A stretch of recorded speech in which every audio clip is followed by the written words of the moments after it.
Welcome to the Regular Expression Podcast, also known as IREGEX. Our primary goal is to delve deeper into the experiences and stories of our guests. As we uncover their insights, we aim to understand, learn, and subsequently share these invaluable lessons with our larger community. Each episode is an opportunity for both us and our listeners to gain knowledge and grow together in our collective wisdom. Through Irregular Expression, we're building a repository of wisdom, enriching the community with shared knowledge from leaders and innovators from diverse walks of life. This podcast is sponsored by Density Labs, the _1 top IT staff augmentation services company. If you can dream it, we can code it. So today we have Zvonimir Sabljic. I'm sorry to pronounce incorrectly your name. How are you doing today? Doing good. It's I apologize. It's difficult to pronounce your name. All good. It's Zvonimir Sabljic, if you want to know. Zvonimir Sabljic. Yes, almost. Pronounce it almost. correctly. Almost. Yeah. So I have the same issue with when people in the US pronounce my last name. So I say it's they pronounce it 80% okay. So I kind of understand. Ramallo. Yeah, it's a Ramallo. Ramallo. Okay. There you go. I would never say it. So it's interesting how all those different sounds we have on different cultures, right? Yeah.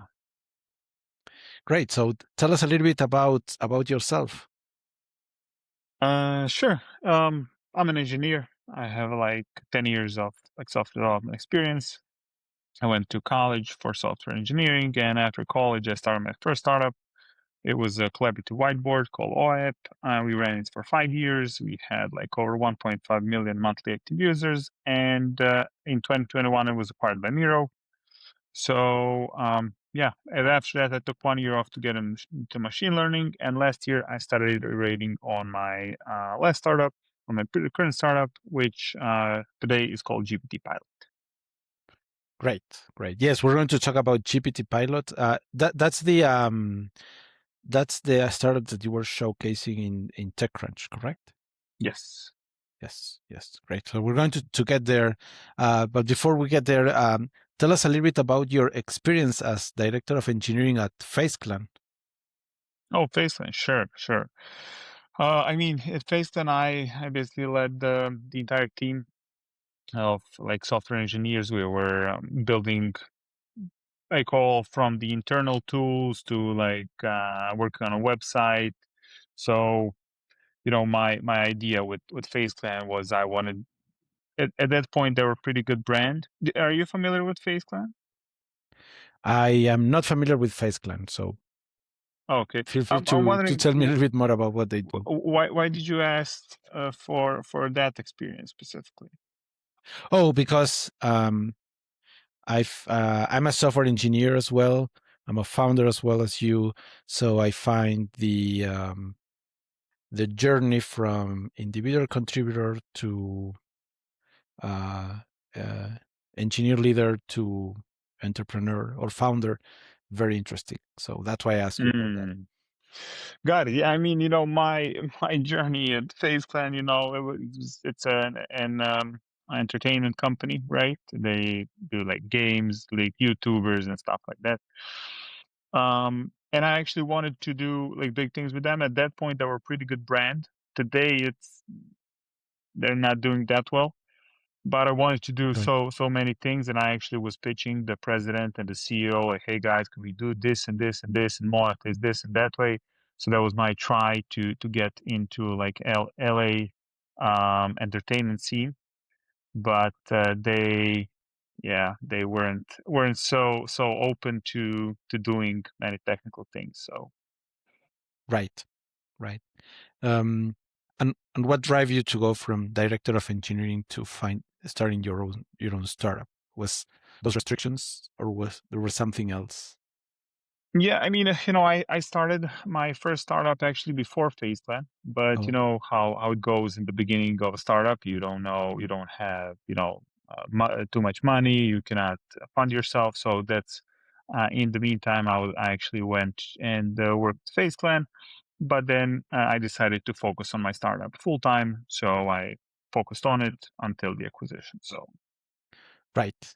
Right. How was that day when you decided, okay, I'm going to quit my job to pursue my startup?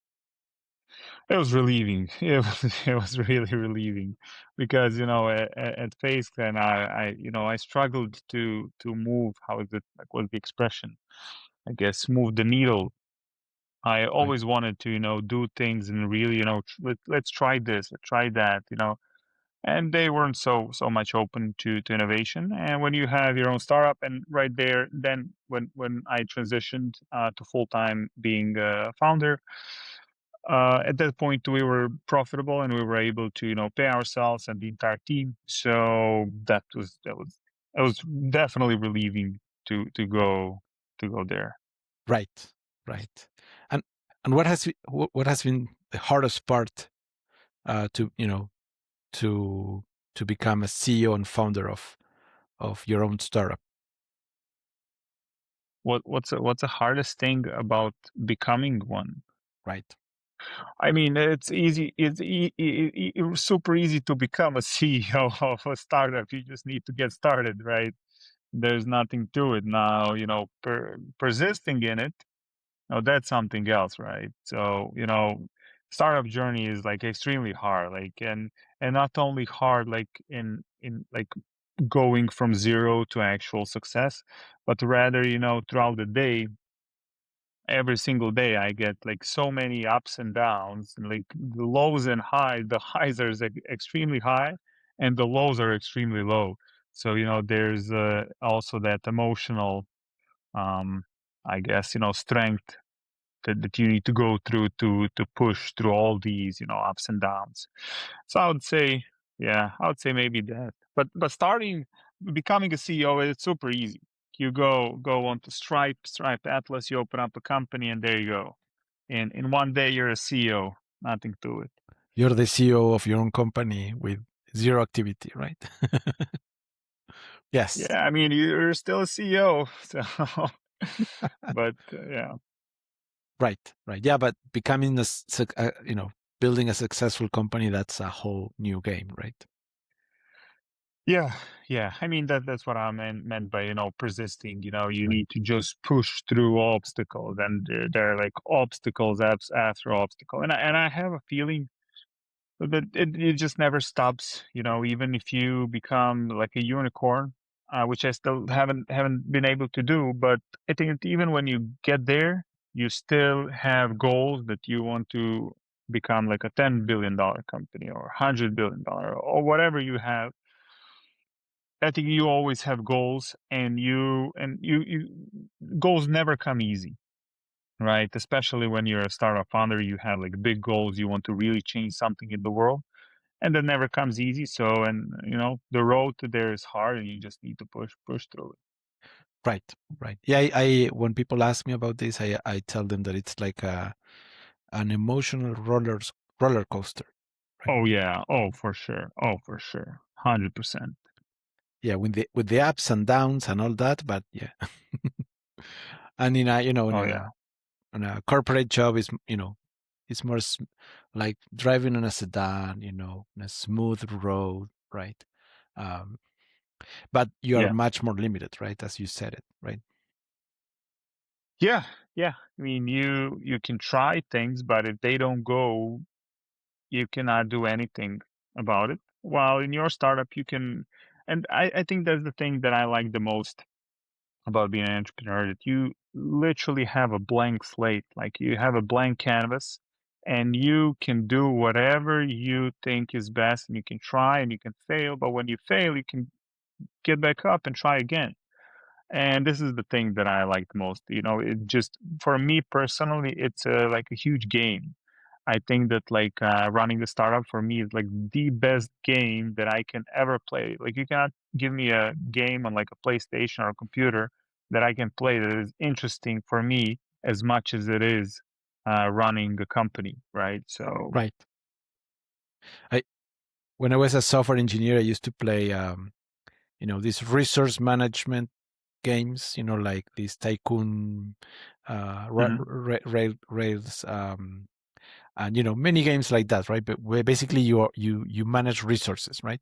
Um, and then when I become CEO, and I remember those games, I play once, and I was like, well, I'm doing my job, so yeah, this is not fun anymore, right? It's not fun. Well, I mean, it's not fun to play that game. I'd rather play, an action game or any other game, right? Okay. When I'm playing, and because it's the same as when you're being a CEO and founder, you're managing many resources and trying to achieve certain things, right? So, Mm, I don't want to do a video game of that, right? I'd rather, do something else, right? Um, yeah. because I'm already working, doing that all day on the work, right? Mm. So how was the exiting of a web whiteboard? Uh, what do you think are the positive and negative aspects of it? Mm. I mean, the way that we got to the exit, so we decided to exit. We didn't have someone approach us, and then we said, okay, we might sell. But rather, we were in the educational space, and it became for us, we weren't so motivated to really push through in the education space where we had to, move to US and go to schools and sell to every one of them, and build this kind of a relationship with the entire educational system, which neither me or my co-founder were into. And so we decided to move on to onto the next things. And yeah, so we decided to sell a company. We actually found a broker. Um, my founder, like after the exit, my founder told me not to say their name, but they did like a horrible job. They basically, basically the best thing throughout the acquisition process that I did is not listen to them. So actually, we went with a brokerage company, the relatively famous one, and this is I was kind of sad that I couldn't like review them so other people know what they're getting into. But basically, the gist was that they were telling us that we cannot sell a company at above a certain amount, and we actually ended up prolonging the whole contract. So we are out of exclusivity because you sign an exclusivity contract. So whatever even if you sell your own company, they need to get a percentage. But after the contract ended, we actually ended up finding a buyer ourselves, Miro, and we actually ended up selling the company twice the amount, even more than twice the amount they were telling us that we cannot go over. So Oh, yeah, interesting. yeah. But anyway, my kind of I guess takeaway from the whole acquisition process is I always after that I always encourage founders that you should go to strategic partners because Miro was our competitor, right? Just go and reach out to every one of them because if you have a good company, if you have a good product, good project, people will want to acquire you because they get a value. So yeah, that's one of the things that I always say. Talk to companies, see if they are interested in some of the assets in your. There are many things that can be acquired: users, revenue, SEO, technical, like tech, many things. So you never know. Right, right. And the mindset of a zero sum game, that it's either we win or the computer wins. That's a very short. You have a very short vision mindset. If you think like that, right? Oh, for So, sure. Yeah. talking to competitors, potential partners, yeah, it opens up your experience, right? And yes, as you said, there's so many things that you could do to work together, even with competitors, right? Sometimes there are opportunities for that, right? Um, so yeah. Plus, when I talk with competitors, we usually talked a lot about, we share some tips and tricks and whatnot, right? There's something you can learn Oh, for always, sure. right? Oh, 100%. 100%. Yeah. I mean, people think that like competition is like, you're at war with someone, but in reality, you're on the same market, and the market, you have the same troubles. You have, a lot of the same things. So unless, I think, from my perspective, unless you're like really huge company who's battling for a market share, right? Like Facebook or whatever, then you have like secrets or something like that. But when you're a small startup, the world is so huge that there's place for everyone, at least at that stage. So yeah. Right, right. The market is so big that, Yeah. it's not like you're going to compete for the same client. And even if you do, you know, there's there's so many different options and alternative and different ways of doing things. So yeah, it doesn't make sense to fight for it, right? Yeah. Oh yeah, yeah, yeah, yeah, yeah. So how was the first day after you know you sold your company, and well, at least that the way that I see it is like, when you hear the silence, like, when you're a CEO of a company, a lot of people reach out to you, in the company, they need something, and then there's that time after you leave the company that it's okay, nobody's looking for me, right? That silence, right? Yeah, I mean, that went gradually. That wasn't like when we signed the last paper, all of a sudden it was done. But Right. we had the transition period of couple of months and all these things. So it was a bit of a process. But yeah, I mean, to be honest, one thing that I didn't do good after the acquisition, I didn't took really time off, right? Now or the next time, what I'm definitely going to do, at least to take like 6 months, 6 months, and go and get rest and all these things. After I sold my last company, I went on a spa vacation for, I guess, like 3 days, and that was basically it. And after that, I was back in a working mode. I started working on machine learning projects and started this and that and this and that. So Right. yeah. Yes, yes, I agree. Like, these activities are so intense that you actually need a time to cool off and just relax, Oh right? yeah. Oh yeah. Yeah.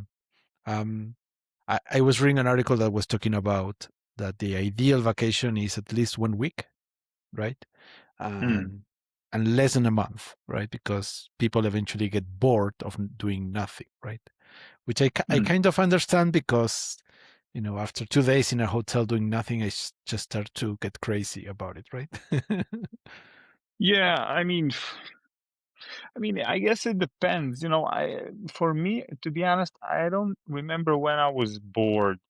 If I was, let's say, the vacation that I'm talking about, this is not a vacation like, hey, I want to lay on a beach for 6 months, but rather I don't want to have any constraints. If I wake up, if today I want to, I don't know, cook something, I'm going to cook. And Right. if I want to, research something on the internet, I'm going to research. So, whatever I decide I can do. So this is, I guess, the vacation that I'm talking about. And, do that for at least, 6 months and just relax. Um, yeah, before you start doing some real work. Right. Not having work commitments, throughout the day, so you Commitments. can. Right. Exactly. Yeah. Yeah, Yeah. yeah, Yeah. yeah. I understand. Yeah. Great. So tell me a little bit about GPT Pilot. How did you decide to create this new company? Yeah. So, I mean, GPT Pilot is actually iteration from our previous project.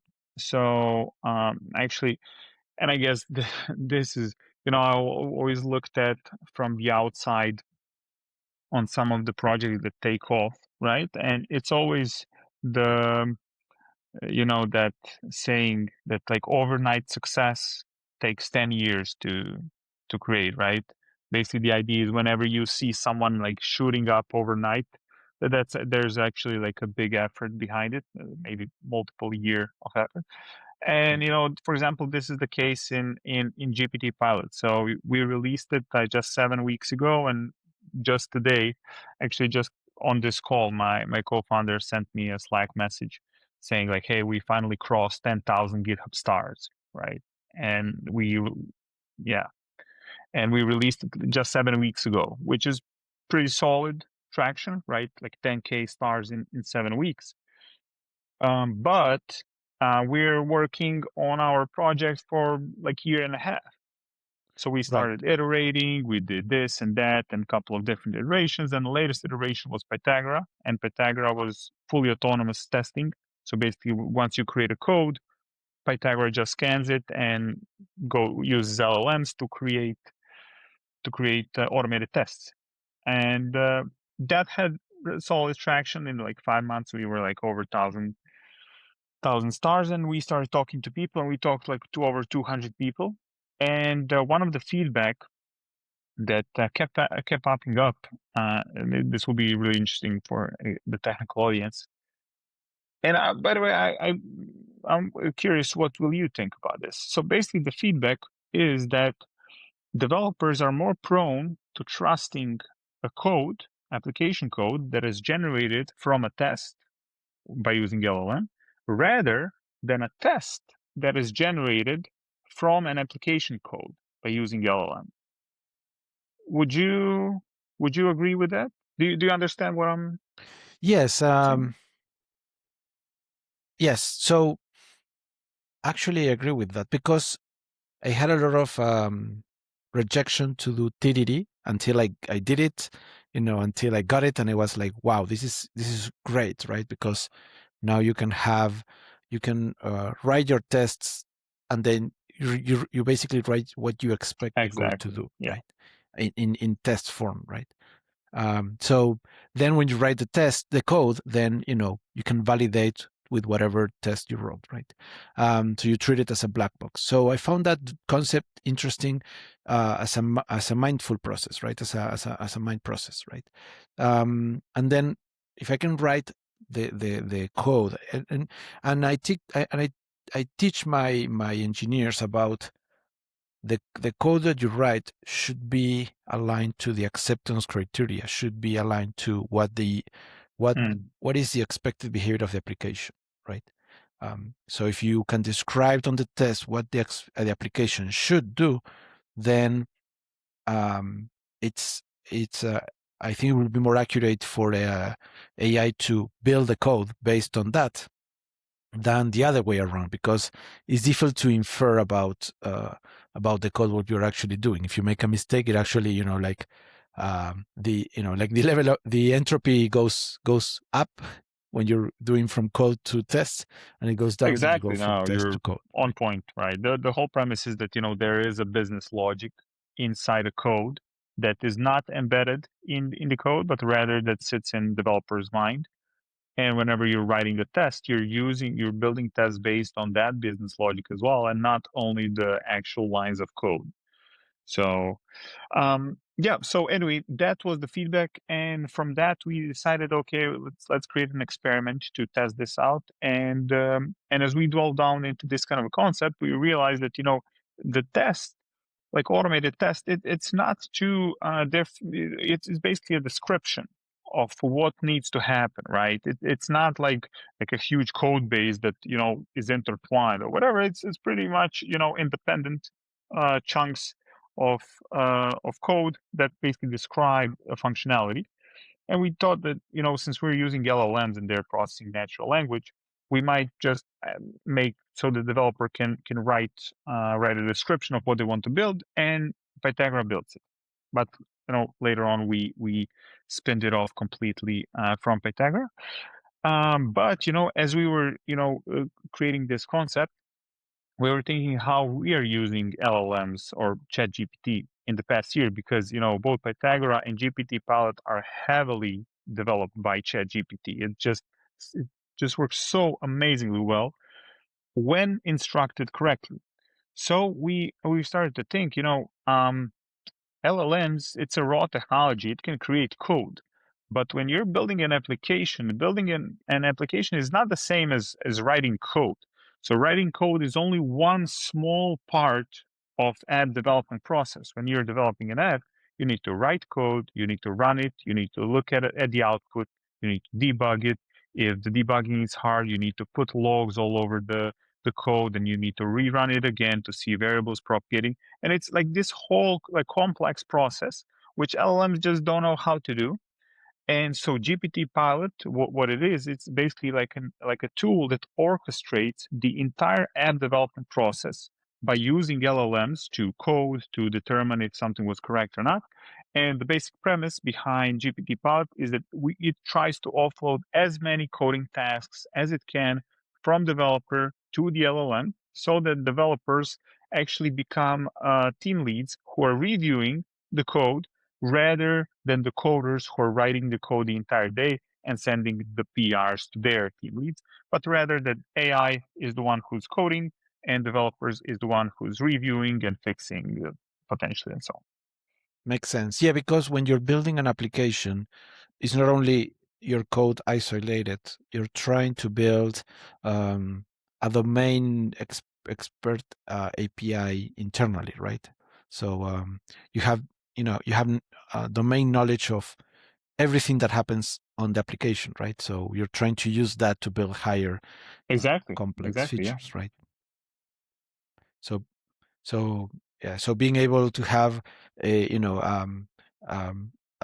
a GPT component that can actually understand that context. It's much more important than just go to ChatGPT and type write me Yeah. a generic code for whatever, right? It's a much more Yeah.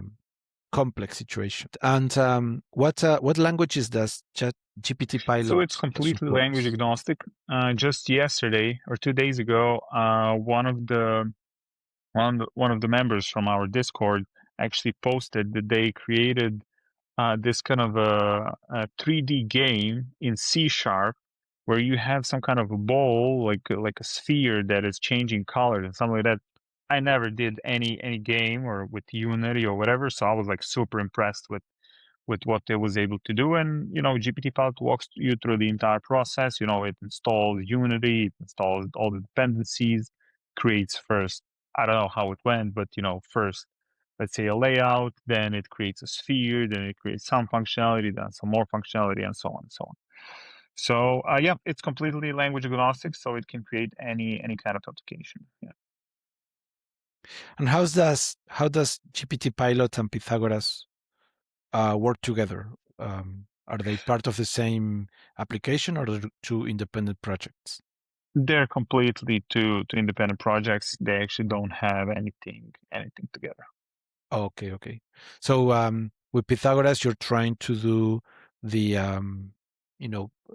write the code from the test point of view, right? And with GPT Pilot, you're trying to build the code, help to build the code. Is that correct? Yeah. So Pythagora, actually, how it works, it creates tests from the code. It analyzes tests code, but it also analyzes like server activity, like variables propagating, and all these different things.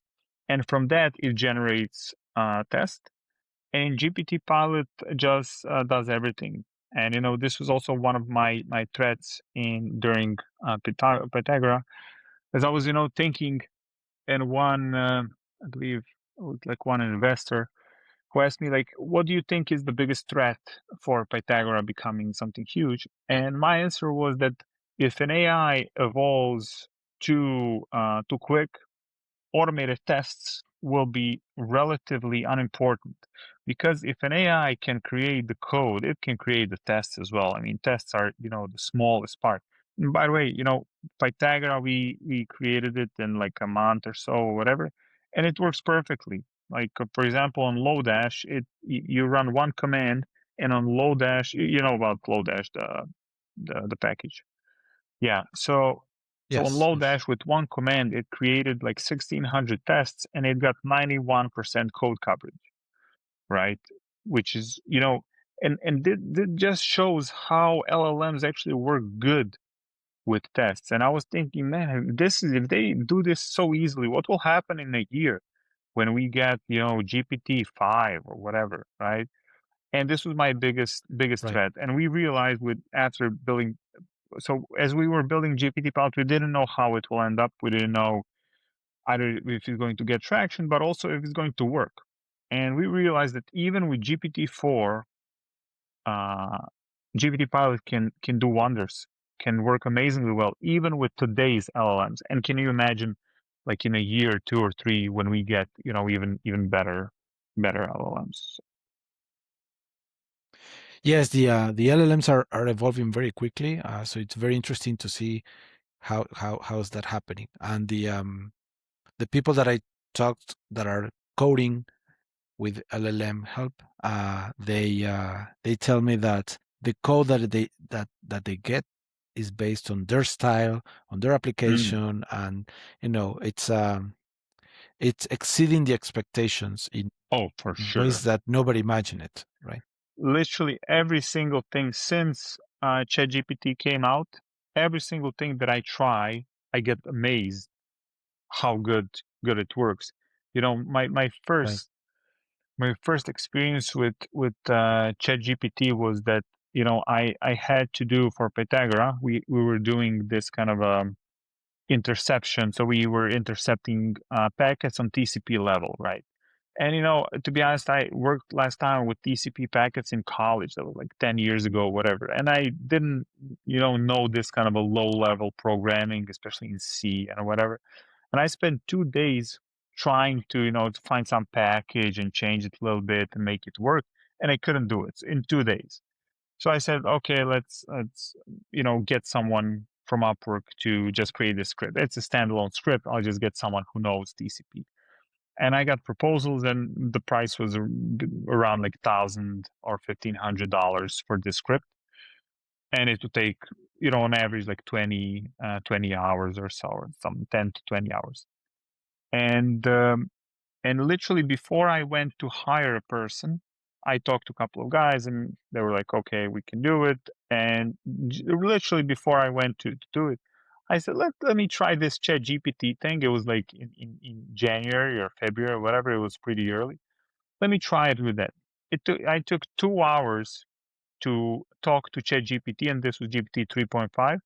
And it created perfectly working Redis interceptor that I would usually, the developers who know how to do it, would take 10 to 20 hours. So, when you look at it, I was so amazed at that point. And even that, I created it. So Pythagora is built in Node.js, and I created this kind of with ChatGPT in Python, this interceptor. And I thought like Node.js likely doesn't have these kind of low-level things like TCP packets. But let me try it out. I'll just ask, ChatGPT, hey, can you convert this to Node.js? And it did it. It converted it to Node.js, and I used it, and we literally implemented that thing into Pythagora. So anyway, it's definitely amazing. Yeah. Do you think that this type of applications would make the boot camp, obsolete? The boot camps or training camps like that obsolete? That's a super hard question because at this point, and what also GPT Pilot stands for, is that we're not replacing a developer. We think that LLMs won't be able to replace developer for the foreseeable amount of time. And this is basically what the premise behind GPT Pilot is, that it can offload 95% of coding tasks, but those 5% developer still needs to be here to review, to maybe fix some things, to direct, to point LLM in the right direction. But also, that is on the one side. So on that side, I would say, no, you need to know how to code. But on the other hand, I'm thinking, what will happen after 5 to 10 years after people use GPT Pilot? Less and less people will actually know how to code and how to go deep into issues and all these things. So I don't know. I really don't know. It's a pretty hard question. I don't know what will happen to software development industry, but I know that in like 5 years, it will be completely different than today. I think it will be just unrecognizably different than how software development works today. I'm not sure what will happen to boot camps in that sense, or what kind of developer will there be like most need for, or something like that. But it will definitely be different a lot. Right. Right. Yeah, I think that they would need to adapt to this new approach. Yeah. Oh, for sure. Um, Oh, for sure. the the other thing that I don't know how to. So one thing, you mentioned the low level TCP, uh, problem that you needed to solve, right? So um, I believe that the you know GPT Pilot would not replace that knowledge, having being able to understand how everything works internally, and being able to, based on that, design a solution, or saying, okay, this is the solution that I want, or what I want to build, and then have GPT Pilot to help building that, right?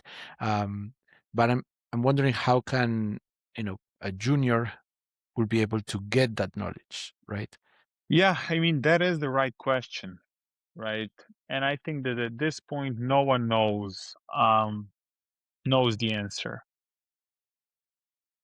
Yeah, yeah, I don't know. But starting like a commercial development experience today, yeah, I don't know. But likely, developers in the future, especially junior developers today, I think that their biggest asset should be just using as many AI tools as they can. Because it just, one thing why software development is really, from my perspective, one of the first in line for disruption, for complete disruption, is because LLMs have one big problem, right? LLM doesn't know if its response is correct or not, or how correct it is, right? It just tells you some text, and hopefully it's good. So if, let's say, you're a lawyer and you ask ChatGPT to create you a document. After it creates a document, you need to go through it yourself and make sure that it's correct, right? And then you can tell it, hey, this is correct, or this is not correct. Why software is in amazing position is because when LLM creates code, we can automatically or programmatically, we can run the code, we can take the output, send it back to the LLM, and ask the LLM, okay, is this correct? And this way, we enable LLMs to actually know how good their response was, and actually to iterate on it and automatically debug. And this is what GPT Pilot does. But it can do this automatically. So yeah. Right. Right. Yeah, I mean, GPT Pilot will give you the direction, and then you will need to make corrections so it goes exactly where you want to go. Yeah, I always use the reference like a team lead.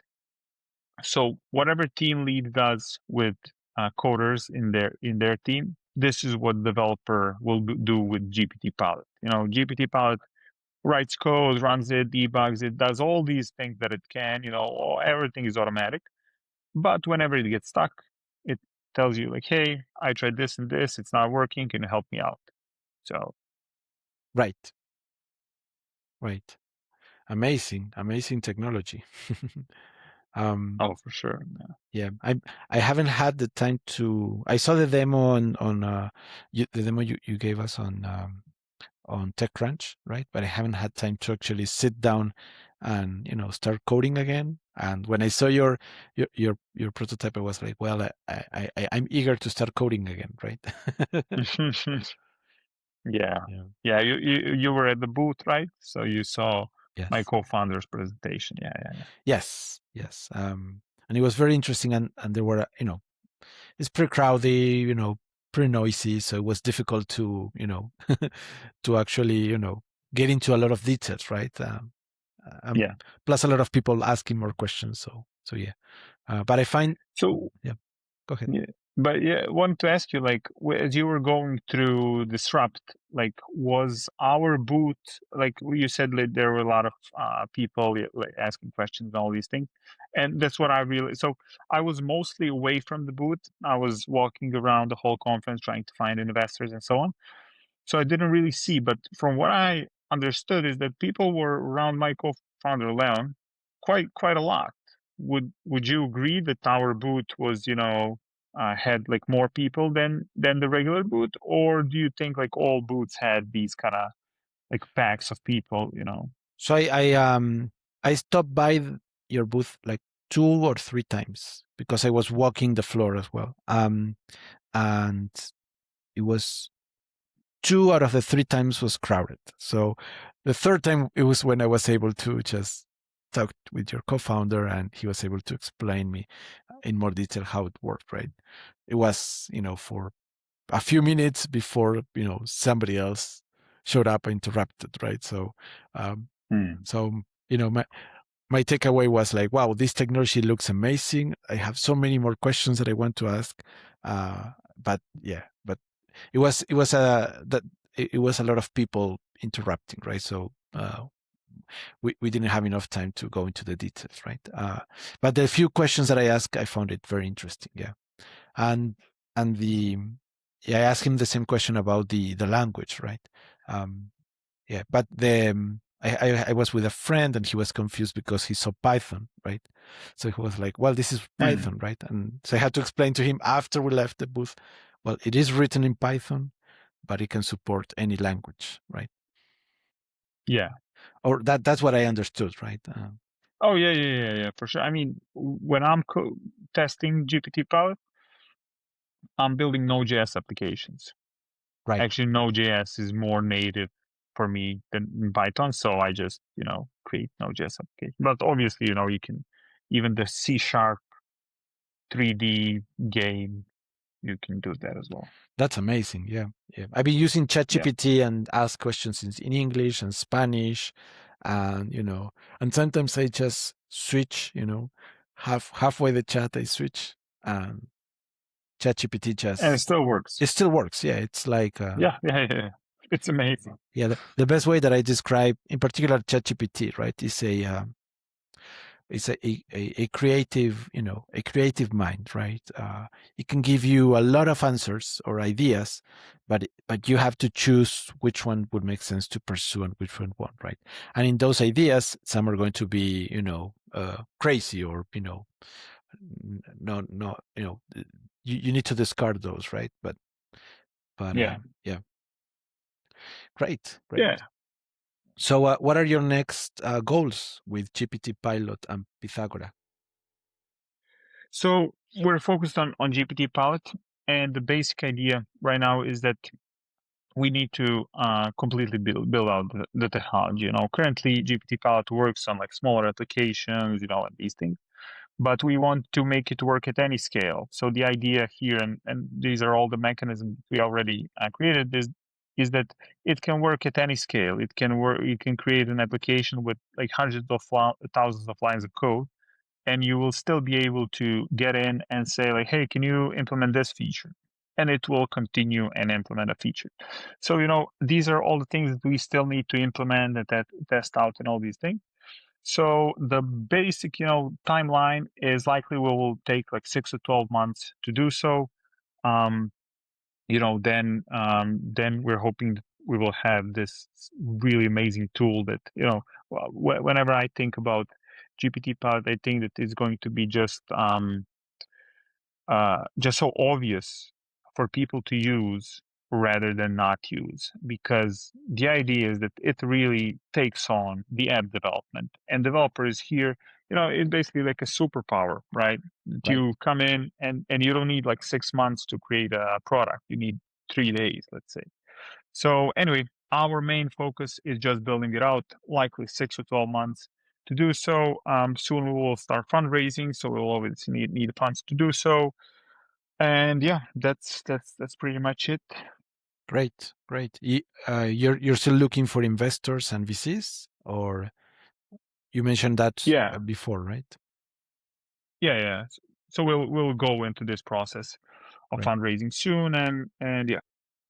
So a shout out to our audience. If somebody knows for an sure. investor that can recommend you guys, then they should contact you, and we'll leave the link below on the episode so they can reach out to you. Awesome. No, perfect. I mean, obviously, warm intros is something that we're always looking for, especially from founders who have raised before. For VCs to get an intro from existing founder, that's really a great thing to do. So if you're a founder, please reach out to us. I'll be happy to also pitch to you, and then maybe you can connect us further along. Great. I appreciate very much for joining us for this episode. And I'm looking forward to see where GPT Pilot, where do you guys take GPT Pilot next? Awesome. No, I'm also excited, and yeah, we have an exciting year in front of us. And obviously we're making changes all the time and launching new features and new things. So yeah, go check out our GitHub page and see how it works. And yeah, I'm happy, and we're always happy to hear any feedback. So whatever you have in mind, we're super curious to hear. Great. We'll leave the links below so people can check it out. Awesome. Thank you.